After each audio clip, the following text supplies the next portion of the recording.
Hello, myself Vijeta Singh Tanwar and welcome to the classes. हमने fine arts class 11th की जो series है वो स्टार्ट की थी। उससे हमने first chapter pre historic rock painting कर लिया, second chapter art of Indus valley कर लिया, थर्ड चैप्टर मौर्यन आर्ट का फर्स्ट पार्ट कर लिया है ना। रिमेनिंग पार्ट आज हम करेंगे, ठीक है। तो आगे चलते हैं।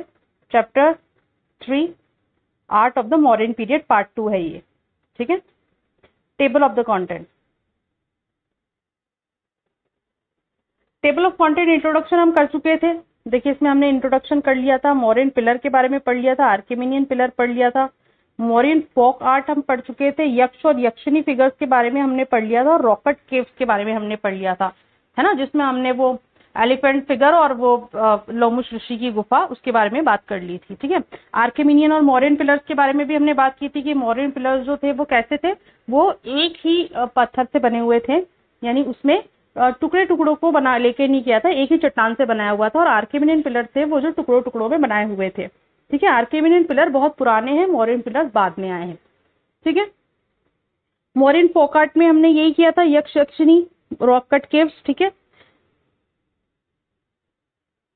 अब मौर्यन स्तूपास करेंगे। आज हम लोग क्या करेंगे, मौर्यन स्तूपास करेंगे, से स्टार्ट करेंगे, ठीक है। चलिए आगे चलते हैं। मौर्यन स्तूपास।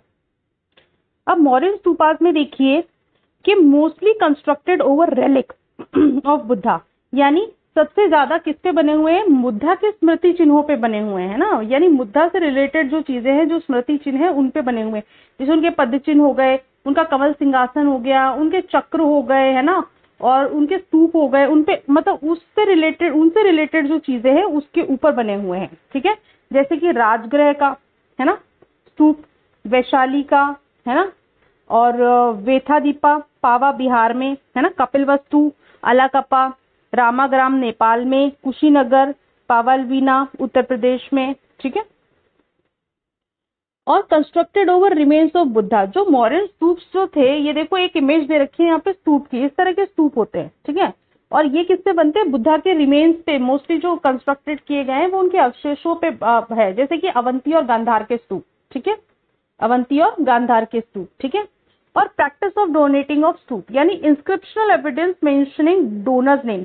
वैसे मोस्टली तो ऐसा नहीं होता था कि डोनर्स के नेम वहां पे इंस्क्रिप्शन कराए जाते थे, लेकिन कई ऐसे थे जिनपे इंस्क्रिप्शन मतलब उसपे मेंशन कराए गए थे, है ना। जैसे क्या होता था कि वो कुछ डोनेशंस लेके ये स्तूपास बनते थे, है ना, तो उसपे डोनेशन देने वालों के जो पद नाम और वगैरह जो उनसे रिलेटेड जो इंफॉर्मेशन होती थी वो उस पर लिखवाई जाती है। जैसे आजकल हम लोग पार्क में नहीं देखते हैं कि इसके सौजन्य से उसके सौजन्य से, है ना, तो उस तरह से वो मेंशन किए जाते थे डोनर्स के name. Example, Kanha at Pitalkhora Maharashtra, disciple Balaka at Kondane caves Maharashtra, ठीक है।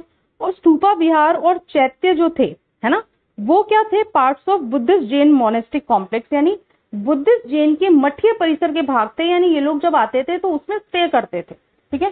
जो स्तूपा विहार और चैत्य थे वो बुद्धिस्ट और जैन के मठीय परिसर के भाग थे, मोनेस्टिक कॉम्प्लेक्स थे।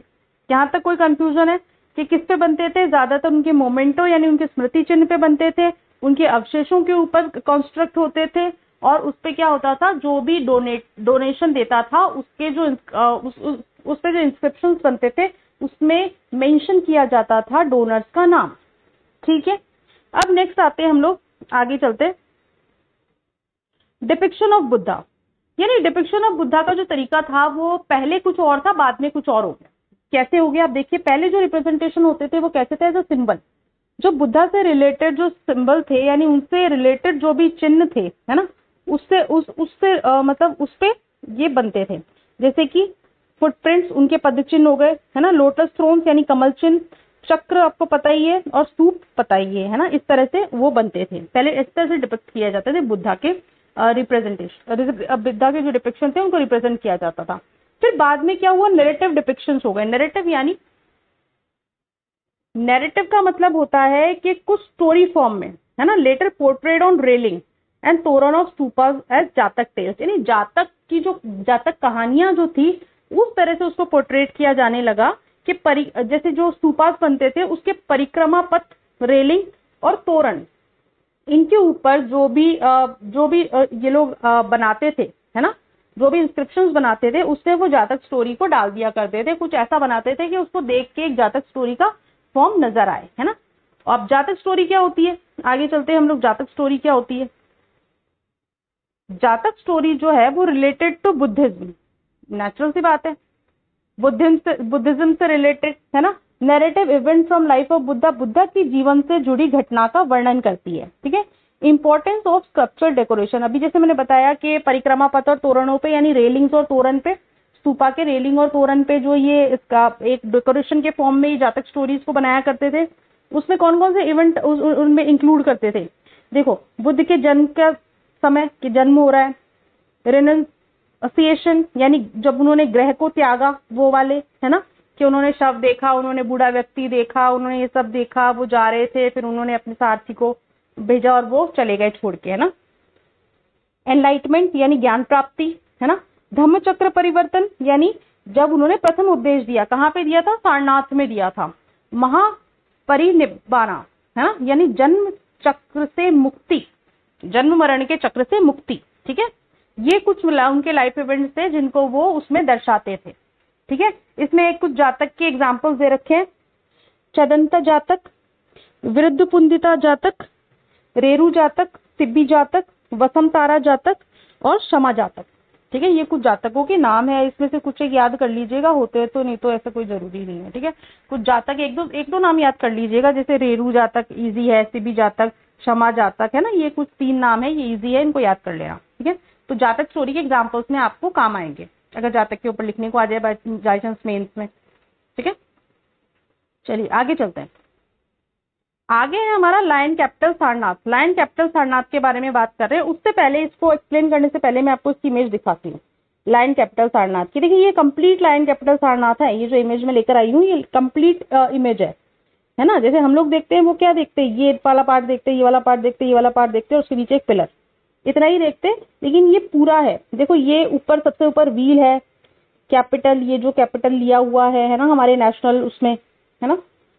और ये अबैकस है, ये वाला जो अबैकस है, ये बेल शेप इन्वर्टेड लोटस है ना, जैसे घंटी की तरह का एक तो उल्टा कमल, है ना, ये शाफ्ट है, ठीक है। और यहाँ पे अशोकन इंस्क्रिप्शन है, कुषाण इंस्क्रिप्शन, गुप्ता इंस्क्रिप्शन, है ना, अलग अलग जो है इंस्क्रिप्शन है, यानी अभिलेख, अलग अलग अभिलेख यहाँ दिए हुए हैं। तो अभी क्लियर है, अभी इमेज देख के आपको क्लियर हो जाएगा कि व्हील कहाँ पर है। जनरली लोग है ना व्हील इसको समझ लेते हैं, इस वाले पार्ट को, जबकि ये व्हील नहीं है। ये जो क्राउन पार्ट है दिस इज व्हील, है ना। जो क्राउन, जो ये शेर के ऊपर जो है ये व्हील है, उसके नीचे शीर्ष कैपिटल है, उसके नीचे मंड जो है वो अबैकस है, और उल्टे कमल की पंखुड़ियों से ढका हुआ कुंभिका, ठीक है। और ये दंड है शाफ्ट, और फिर अशोक का अभिलेख, और कुषाण का अभिलेख, और गुप्तकालीन अभिलेख, ठीक है। अब हम उसको पढ़ेंगे तो हमें क्लियर समझ में आएगा, ठीक है। लायन कैपिटल सारनाथ बहुत लंबा चौड़ा दे रखा है, उसको मैंने शॉर्ट में इसको एक मतलब एक ये माइंड मैप के थ्रू डाल दिया है। देखिए ओवरव्यू देखिए, finest example of modern sculpture, modern sculpture का बहुत ही फाइनेस्ट एग्जांपल है, ठीक है। कमीशन बाय एम्परर अशोक, किसके द्वारा बनवाया गया है? एम्परर अशोक। कब? 250 BCE।